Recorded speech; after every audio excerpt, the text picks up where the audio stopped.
Apat na raw bumaba ang presyo ng ilang pangunahing bilihin dahil sa patuloy na pagbaba ng presyo ng diesel sa world market ayon sa Department of Trade and Industry o DTI.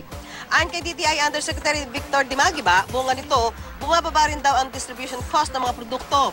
Sa computation ng DTI, 9 centavos ang dapat ibaba ng presyo ng sardinas, 5 centavos naman sa kada lata ng evaporated milk, 32 centavos naman sa kada pakete ng powdered milk, 27 centavos sa kada sachet ng kape, 7 centavos sa kada pakete ng instant noodles, at 25 centavos sa kada lata ng corned beef.